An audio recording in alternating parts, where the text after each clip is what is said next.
Поштовани ученици, добар ден, јас сум наставник Зоран Тодоров, наставник по историја и по граѓанско образование. И еве ќе се обидеме уште еднаш да помогнеме на учениците од 8 оделение да совладаат нова наставна содржина, во исто време ќе се потрудиме да ја збогатиме ова наша училница со уште една нова лекција. Па така продолжуваме со лекциите за 8 оделение, односно продолжуваме со темата број 3 од лекциите за 8 оделение, односно Македонија во почетокот на 19 век, па се до почетокот на Првата светска војна. Односно, денеска треба да работиме за лекцијата број 4 од темата број 3, тоа е Кресненското востание, кое се случило во 1878 година. И тоа е една интересна лекција, еден така поголем историски настан, кој заслужува да биде споменат, бидејќи привлекува внимание со неговиот обем, па така ние да видиме што точно се случило за време на ова востание. Па така, многу пати имам кажано, а уште еднаш ќе повторам дека секој историски настан си има свој повод, причини и последици, па така, од суштинска важност за да се протолкува еден историски настан е да се знаат причините за неговото настанување, па така ние да видиме кои се причините за кревањето на Кресненското востание. Па така, прва причина, слободно можеме да ја кажеме дека е неспроведување на членот 23 од Берлинскиот конгрес. Зашто точно станува збор ќе објасниме сега за набрзо. Втората положба секако е тешката положба на населението, бидејќи нормално, ако населението е задоволно, нема зошто да се крева против власта или да крева било какво востание. Односно, под тешката положба на населението подразбираме воведување и секако зголемување на даноците. Верскиот фанатизам исто така бил дел од овој временски период, кога христијаните биле напаѓани од страна на муслиманите дека за лошата состојба во империјата за се се виновни христијаните. И секако, оваа третата точка е поврзана со првата, односно источната криза и учеството на македонците во антитурските војни и тоа како влијаат врз овој настан. Сега ние да се подсетиме, па дури и да го објасниме членот 23 од Берлинскиот конгрес. Чисто накратко да се подсетиме дека во 1877 година беше крената војна помеѓу Русија и помеѓу Османлиската империја. Војната заврши со потпишување на Сан-Стефанскиот мировен договор на 3 март 1878 година во местото викано Сан Стефано, блиску до Истанбул. И значајно за овој договор е тоа што практично беше создадена голема Бугарија. Колкава била таа голема Бугарија, гледате од картата која се наоѓа од оваа страна на екранот, гледате опфаќа територии од повеќе денешни држави, односно влегува целата територија на Бугарија, делови од Егејска Македонија, целата денешна Вардарска Македонија и дури делови од Србија, меѓутоа и делови од денешна Албанија, односно околу областа Мала Преспа, што значи дека можеме да кажеме дека таа Сан-Стефанска Бугарија требало да се протега од Црното море на исток, па се до Охридското езеро на запад. Односно, тука не влегуваше полуостровот Халкидик, меѓутоа и покрај тоа, таа Сан-Стефанска Бугарија гледаме дека излегуваше на Егејското море, кај пристаништето Кавала и островот Тасос. Сега, оваа Сан-Стефанска Бугарија всушност беше проект или беше создадена од Русија, со цел Русија да излезе на топлите мориња, односно преку создавање на оваа Сан-Стефанска Бугарија, односно голема Бугарија, Русија требаше да воспостави власт која требаше да биде верна на руската држава и така преку новосоздадената бугарска држава и инсталираните власти, односно наметнатите власти, Русија требаше да го контролира овој дел од Балканот. И секако големите сили не се согласија со ваквата политика и затоа, за да се реши оваа ситуација, беше свикан Берлински конгрес во градот Берлин, чиј домаќин била германската држава и градот Берлин, односно тогашниот канцелар Ото фон Бисмарк. И на овој конгрес, всушност, оваа Сан-Стефанска Бугарија беше укината. Сега, зошто ово го зборуваме, ќе видиме нели за набрзо. Што се однесува до другите одлуки на Берлинскиот конгрес, за нас најзначајно е тоа што во договорот има повеќе членови, од кои членот 23 се однесува на Македонија. Со членот 23 беше предвидено Македонија да остане во рамките на Османлиската империја, меѓутоа требаше да добие известна автономија. Значи, посебно нели економска, културна и така натаму. Но османлиите, како и за се друго, ќе бараат начин како нели да ги изиграат овие членови, па така практично овој член 23 никогаш нема да биде спроведен. Токму тоа негово неспроведување ќе биде нели една од причините за започнување на кресленското востание. Значи, пак нели ќе повторам, тоа непочитување на членот 23 ќе биде една од причините за започнување на едно востание, иако тука можеме да кажеме дека и една од причините е укинување на Сан-Стефанска Бугарија, бидејќи нели помеѓу востаниците има две групи, промакедонска, која сакала доследно спроведување на членот 23 и друга група пробугарска која жалела за укинувањето на Сан-Стефанска Бугарија. Сега, што ми беше муабетот, да видиме кој се учествува во организирањето на ова востание. Така, пак ќе повторам, кажав дека има промакедонска и има пробугарска струја.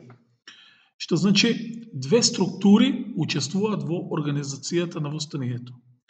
Првата структура или промакедонската структура била составена од нели познатиот македонски патриот Димитар Поп Ѓорѓев Беровски, кој беше нели дел и од Разловечкото востание.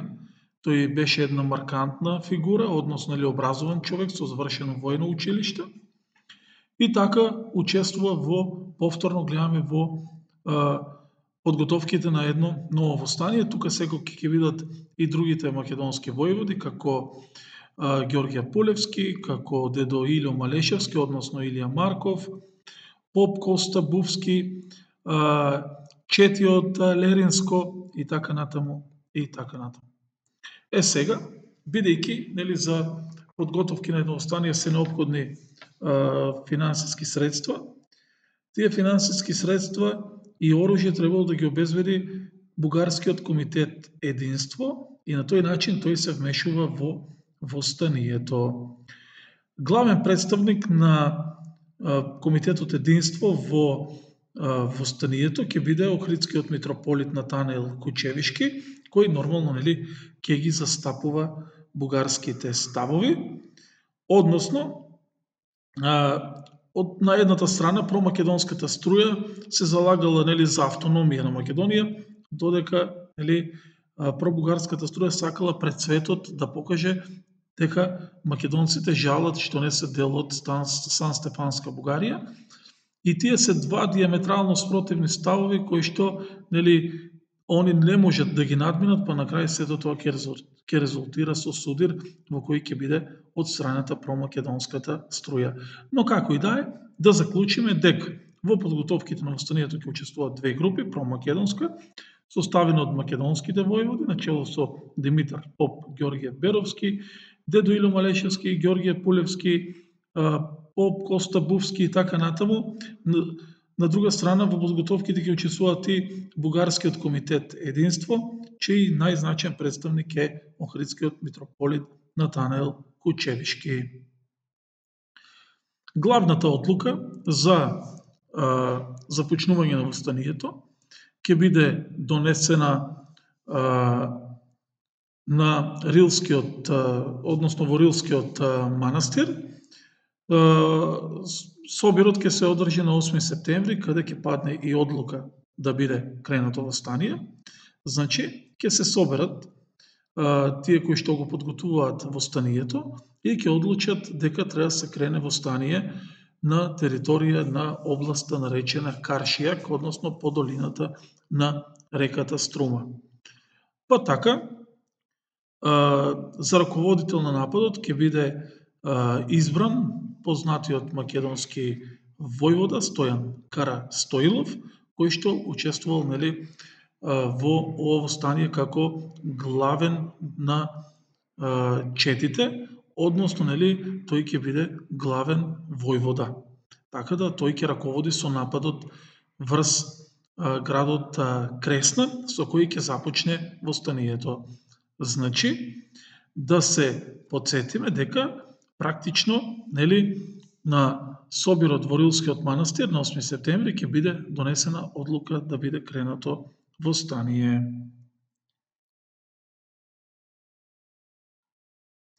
Сега, востанието ќе се крене на 17. октомври 1878 година.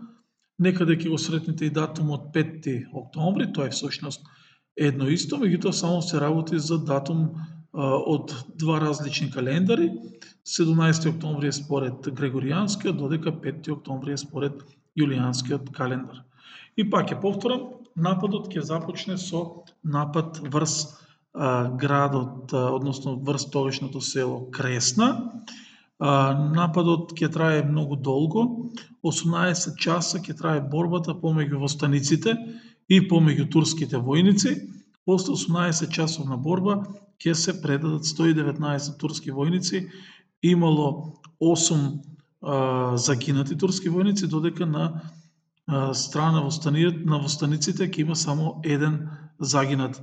И ова ќе биде голем успех за востаниците кои ќе бидат, да кажем, војнички во овој момент предводени од војводата Стојан Карастоилов.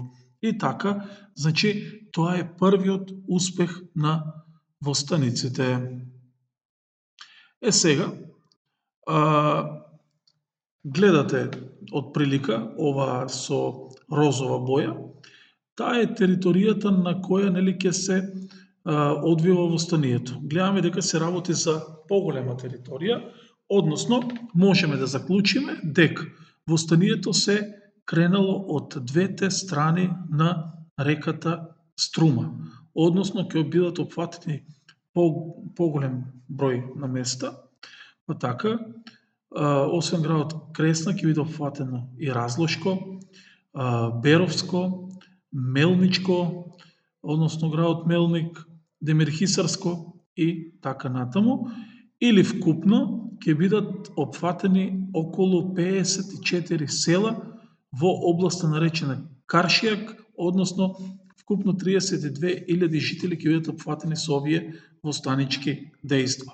И затоа можеме да констатираме дека се работи за едно регионално востание, едно поголемо востание кое ќе има значаен успех. Значи, не било воопшто мала работа да бидат ослободени 54 населени места.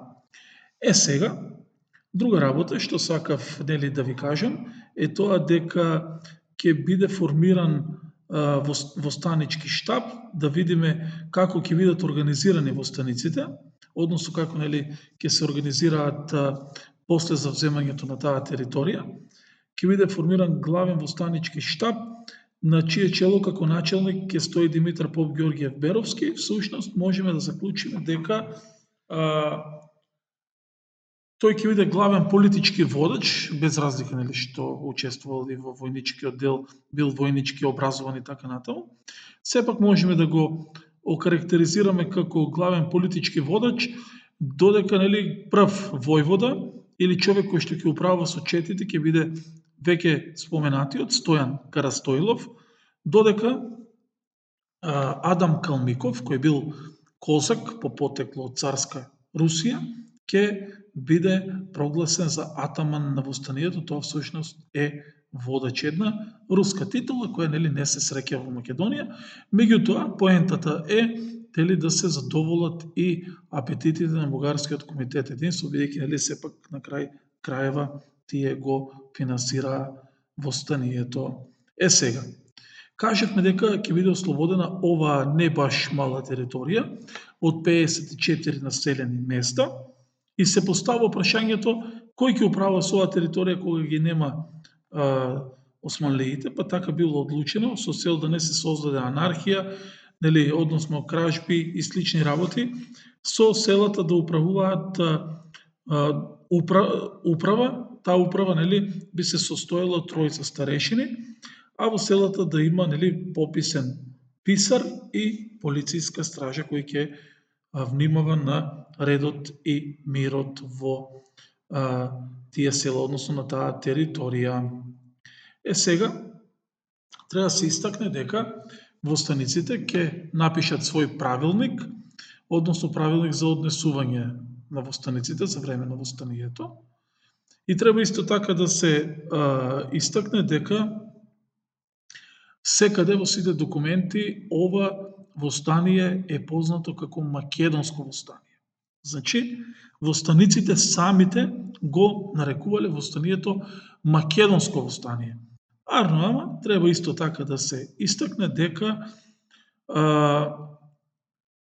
историчарите во науката ќе го наречат кресенско востание со цел географски да се лоцира и од прилика да се знае за кое востание станува збор. Односно, пак е повторам, началникот на главниот штаб Димитар Поп Ѓорѓев Беровски ќе напише правилник за тоа како треба да се однесуваат востаниците за време на ово востание и овој правилник ќе биде составен од 211 члена, односно муабетот ми беше дека овие се 4 така по-значајни членови во кои се дефинира македонскиот карактер на востанието, дека треба да се прошири низ цела Македонија, дека треба да учествуваат луѓе од самата Македонија кои се чувствуваат македонци, дека во востанието треба да учествуваат сите, без разлика на вера, народност и така натаму. И дека треба искрено да се залагаат за ослободување на Македонија. Сега, треба да потенцираме дека востанието има две фази. Првата фаза, слободно можеме да ја наречеме про-бугарска, про-македонска, а втората можеме да ја наречеме про-бугарска. Зошто првата можеме да ја наречеме про-македонска, бидејќи со востанието раководат луѓе кои што се залагаат за автономна Македонија, не за припојување на Македонија кон Бугарија. Односно, со востанието раководеле македонските војводи на чело со Димитар Поп Ѓорѓев Беровски и Стојан Карастојлов. Што значи дека, уште прегеска ви кажав, дека нивните размислувања биле диаметрално спротивни од размислувањата на Бугарскиот комитет единство, затоа се чекало на нивна грешка со цел тие да бидат одстранети од востанието. Па така ќе се случи раскол, со кој, во кој најпрво ќе се скараат Стојан Карастојлов и Адам Калмиков, бидејќи Адам Калмиков по карактер бил малку суетен, не сакал некој да му наредува и слично, тој се мислел главен и така натаму, но тоа ќе биде смирено за подоцна да дојде во конфликт со Луи Војткевиќ, односно да се скараат Адам Калмиков и Луи Војткевиќ, и со цел да не настане раскол во востанието, ќе одлучат, односно македонскиот дел од раководството ќе одлучи да ги избрка од востанието. И тоа било прилика Бугарскиот комитет единство да се спротистави на тоа и да го елиминира македонското раководство од востанието. Односно, ќе биде формиран воен суд, каде ќе биде одлучено дека виновни за целиот случај се Стојан Карастоилов и Димитар Поп Георгиев Беровски, а не тие кои што го предизвикале сударот, односно Адам Калмиков и Луи Војткевиќ. Меѓутоа, целта била да се отстранат македонските раководители, па така на 6 декември Стојан Карастоилов ќе биде убиен на спиење, додека Димитар Поп Георгиев Беровски ќе биде затворен. И така, со нивното елиминирање, практично завршува еден дел од востанието и започнува втор, кој слободно можеме да го наречеме про-бугарски, бидејќи Бугарскиот комитет единство целосно ќе ја превземе контролата врз востанието. Односно, можеме да потенцираме дека на раководните воени позиции, па и на политички, за време на ова востание, во втората фаза, нема ниту еден македонски војвода. Односно, комплетното раководство го превземало Бугарскиот комитет единство. И така, помеѓу македонските востаници ќе настане деморал.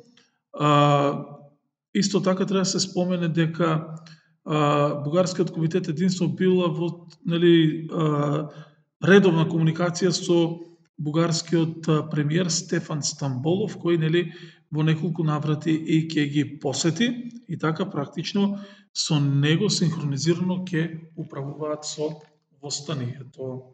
Сега, кога ќе започне, да кажам, кога ќе започнат да се движат настаните во надолна линија, тие ќе го ослободат од затвор Димитар Поп Георгиев Беровски, меѓутоа повторно ќе го затворат, бидејќи нормално не се откажал од собствените идеи за создавање на автономна македонска држава. Тоа што сакав да ви го кажам е тоа дека кон крајот на февруари веќе поголем дел од територијата ќе почне да се губи, односно поголемиот дел од територијата ќе биде нападната од голем турски аскер кој броел повеќе од 8.000 луѓе.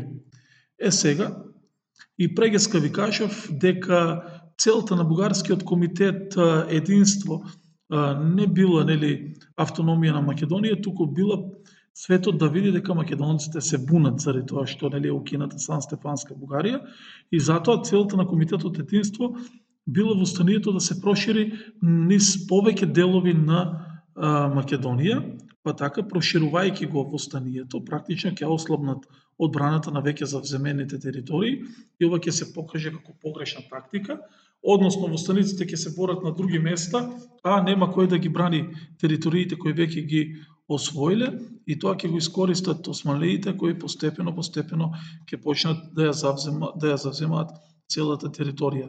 Така, кон почетокот на мај, територијата веќе била под контрола на османлиите. Веќе било очигледно дека тие нема да можат да ја повратат територијата. Во меѓувреме, во месец јуни во 1879 година, дел од руската војска која се наоѓала во градот Горна Џумаја ќе се повлече, и сето тоа делува демотивирачки кај востаниците, па така било очигледно дека повеќе нема да можат да се спротивствуваат на османлиската војска. Затоа раководителот на четите, Натанел Кучевишки, ќе даде наредба за крај на востанието. Она што заборавив да ви кажам, дека после да кажем затварањето на Димитар Поп Георгиев Беровски и на Стојан Карастоилов, ќе биде избрано ново раководство. За начелник на главниот штаб ќе биде избран Мирослав Хубмаер, а за раководител на четите ќе биде избран Натанел Кучевишки, и гледаме дека тој исти Натанел Кучевишки по губењето на териториите кон почетокот на мај ќе даде наредба да четите се распуштат, односно наредбата ќе биде дадена на 6 јули 1879 година, така да после контролата на територијата од страна на османлиите ќе стигне и наредбата за разоружување, односно распуштање на четите, и тоа ќе значи крај на востанието. Уште една само да се потсетиме дека Со почетокот на втората фаза има ново раководство, на чие чело ќе застане Натанел Кучевички, односно тој ќе раководи со четите. За началник на главниот штаб ќе биде избран Мирослав Хуб Мајер, а нели кажавме дека новото раководство ќе превземе тактика да го прошири востанието и на други територии, да покаже пред светот дека македонците сакаат да живеат во Бугарија. И така тоа ќе се покаже како погрешна тактика, веќе на почетокот на мај османлиите ќе раководат со поголемиот дел од териториите, а нели во месец јуни 1879 година ќе се распушти, односно се извинам, ќе се повлече и руската војска од Горна Џумаја. Тоа ќе биде причина да востаниците бидат свесни дека нема да може да го добијат востанието и затоа Натанел Кучевишки на 6 јули ќе даде наредба востанието односно четите да се распуштат, а со тоа востанието да заврши. И така, можеме да заклучиме на 6 јули 1879 година дека востанието практично нели е завршено. Од прилика тоа е тоа, овие работи нели сега веќе ги објаснивме и да видиме уште кои ќе бидат причините за неуспехот. Прва причина нели секако е раскол помеѓу востаниците кој ќе започне со кавгата помеѓу Стојан Карастојлов и Адам Калмиков.